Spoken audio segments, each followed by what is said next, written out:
I'm back. I'm gonna start talking about our new project that we just picked up. You already know it's the 1jzgte into a Jzx100 Mark II Grande non-turbo car. So one of the things I wanted to go over in this video is what you're gonna need to do the swap. There's so many misconceptions on what's needed.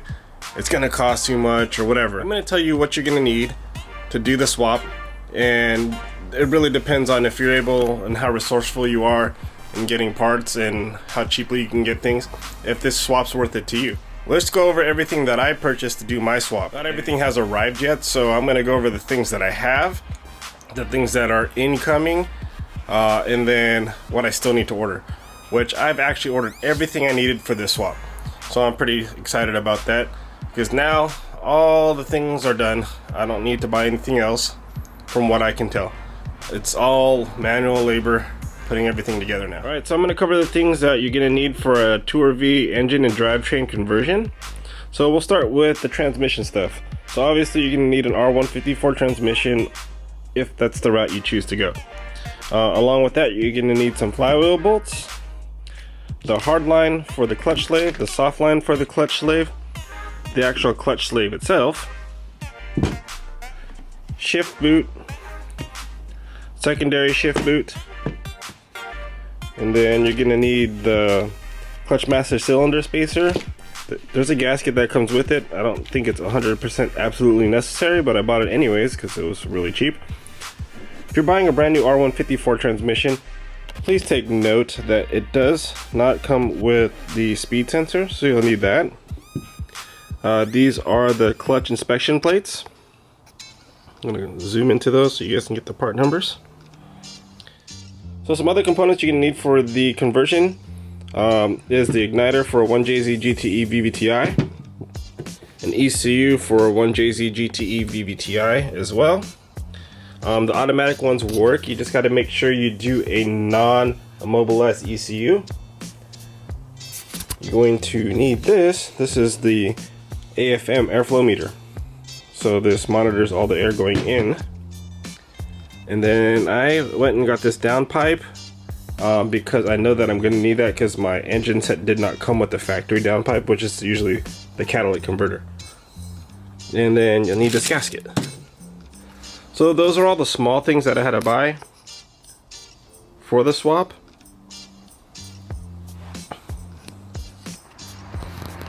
Alright, so another big piece or big component that you're going to need to purchase is the transmission. I opted to buy a brand new R154 transmission. The reason why I want the brand new one, on the used market they're about $3,000. Brand new, these were $3,200 during the holiday special from Drift HQ, so I decided to buy this. And after like the initial purchase was hard, like really didn't want to do it, but then after buying it I felt better about buying a brand new transmission. A lot of people talk crap about R154s and how they're not reliable past 400 horsepower. I don't plan on making anything past 400 horsepower, so this should be good for me. If I plan on going over that, then I'll upgrade my transmission at that time. And so another item on the list, you need a clutch. Osgiken Super Single clutch, because it's rated up to 400 horsepower or 400 torque. So I feel like that's more than enough for what I'm going to be doing. So in the box it comes with some anti-seize grease. It comes with your flywheel bolts. And remember earlier I showed you that clutch hub? This holds your throwout bearing. So I bought this because I didn't know what clutch kit I was going to go with, and I was making a big order from Japan. So I decided to add this on, not knowing that I wouldn't need this. So now that I know, I'm hoping that you guys don't make the same mistake I did. Because afterwards, let me show you guys this beautiful clutch real quick. So this clutch kit is about $1,000, and it comes with everything that you're going to need to do a clutch and flywheel. So it comes with the clutch and flywheel. It's one unit. So the thing it does not come with, it does not come with a throwout bearing, or it does not come with a pilot bearing. So you got to account for that when you're buying it. I was so worried about price that I ended up with this clutch because a standard single disc clutch was about $1,000 on top of buying everything else. So I thought I'd go with one of the better clutches, in my opinion, and from what I've seen and used in the past in other people's cars. I've never owned one myself, and I'm excited to have this. So just gotta remember, you're probably gonna end up spending another $70 for the pilot bearing and the throwout bearing. So that's the last of the drivetrain stuff that we're gonna need to do the conversion. So one of the things you're gonna need is an engine harness. This is out of a Jzx100 Tour V, and I know that for a fact because it came out of one of my friend's cars. And then you're going to need a Jzx100 1jzgte VVTI. So, little secret, this actually came out of a Jzx110. I'm not going to go over the differences in this video, what's different from this engine and what's different from a true Jzx100. But one of the things you guys got to pay attention to when you're doing your swap, you have to look for this. When you're buying on eBay, they title them they title them 1jzgte VVTI. They don't tell you what car it's from, or they try to hold that information back, because real quickly, Jzx110 is drive-by-wire and it'll say ETCSI, intelligent. The Jzx100 is drive-by-cable. So I had to convert everything over on this engine, and I think I'll save that for another video, the differences. But just know that's an extra expense that you're gonna have to do when doing the swap. You're also gonna need radiator hoses. The hoses on here looked pretty good, enough to get me by. But we're gonna be doing the timing belt and water pump on this engine, along with the tensioners, front and rear main seals, and spark plugs. Making sure that all the maintenance stuff is done. And lastly, the big items. You're going to need an exhaust system. So I went with the Tomei exhaust and a Blitz intercooler, along with a Koyo radiator, because I got a good deal on those.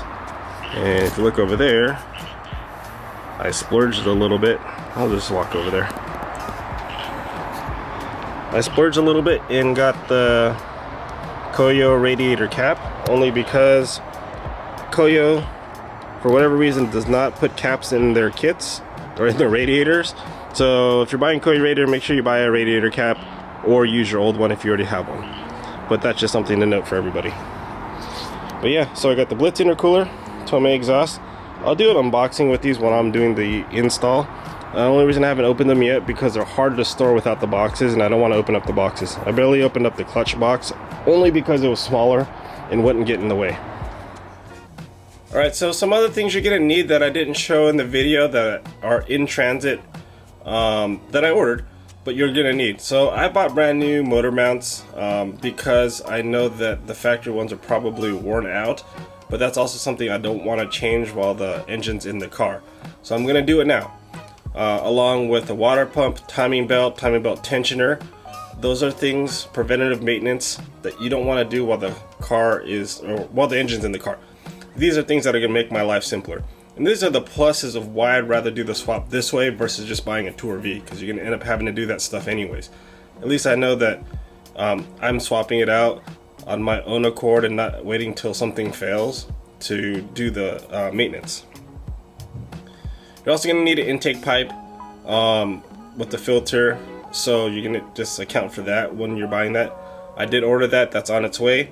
Also the intercooler hard pipe off the turbo, you're going to need one of those as well. They're usually, the factory Tour V comes with a soft pipe. Instead of finding a soft pipe, I just decided to go with the upgraded pipe. So spark plugs, that's something I ordered. You're going to want to change those when you do the swap, so that way you know that it's fresh.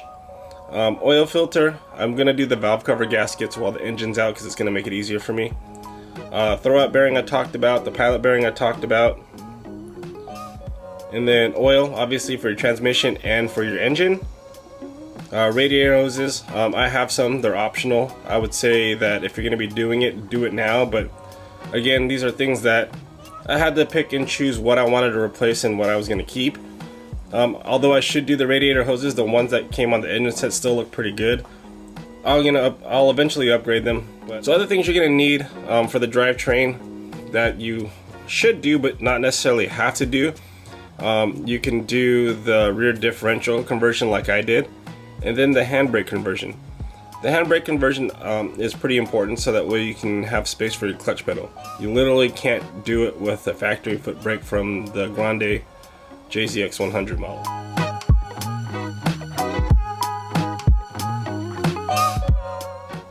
So I think that just about covers everything that's needed to do the conversion.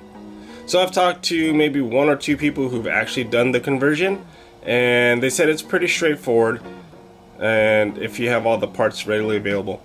I'm not going to start the conversion until I have everything, so that way I can continue to have a good workflow and not have to stop and wait for parts. That was the biggest mistake I had with the last 2 cars I worked on, was I started working on it, then had to wait for a part, or I didn't know I needed a part and then I had to find it or source it and then wait for it. And so that made for a frustrating situation. Luckily I started collecting parts over 2 or 3 months ago, and now obviously this costs money, so it takes time and then to make money and then to order it. So if you guys have any questions about part numbers or anything, where to source parts, DM me on Instagram at JDMFlavor. I can try to help you find the best pricing or help you locate things. I don't have any secrets, it's just I've done it, so I can tell you where I bought it from. If you can find it cheaper, more power to you. But if you're lazy like me and want somebody to tell you, hey, this is how you find it, hit me up. I got you. I'll help you guys find that stuff. So the timeline for this project, it's February 7th. I'm still waiting on some parts to come in, and they're not scheduled to come in till the end of the month, so that kind of slows me down. But I'm gonna start prepping the engine, doing the front and rear main seal, water pump timing belt, the things like I talked about that are preventative maintenance, while I wait for the rest of the parts to come in. So the timeline for this project, I expect it to be done by the end of March, which is about a month and a half, a little over a month and a half. That's because I still have the smaller parts that I need. I can't get the engine swaps started until I have the things that are in transit right now. I could pull the engine out. I don't want to. I enjoy driving the car the way it is now, and I use it a lot, so I want as minimal downtime as possible. And then my plan is pull the engine, put the new engine in, wire it up, get it running, and then start working on performance upgrades. And then we can go drifting. I'm excited about that. I wanted to make this video so that way people can start collecting their parts and start ordering anything if they plan on doing the conversion like I did. And then if you guys have any questions, you can follow me, watch my videos, DM me on Instagram so that way I can help you source parts if you need it, or tell you where I got the parts, what you're expecting. If you run into anything during your whole swap, that's the whole reason for this series of video on the Jzx100, because there's a lot of misconception on Facebook and on the internet that it's not worth it, or it's worth it, or a lot of people have hopes of getting a cheap Jzx100 and then find out that they got to spend an extra $12,000 on the purchase price of the car. I didn't really spend an extra $12,000, but you know, the way that 1JZs are now, I think from the time that I bought it, you're looking at a huge chunk of money. I also opted to buy a lot of brand new things because this is my newest project, and I felt like buying a used transmission, for example, I may have saved $500 to $600, but I don't know the condition of the transmission, so I opted to get a brand new transmission. Things like that, that'll factor into the pricing of your project. But for me, I consolidated a lot of my projects so that way I can do this project and then document it all for everybody out there in the World Wide Web. Alright guys, if you have any questions, hit me up. Please like, comment, subscribe. Peace.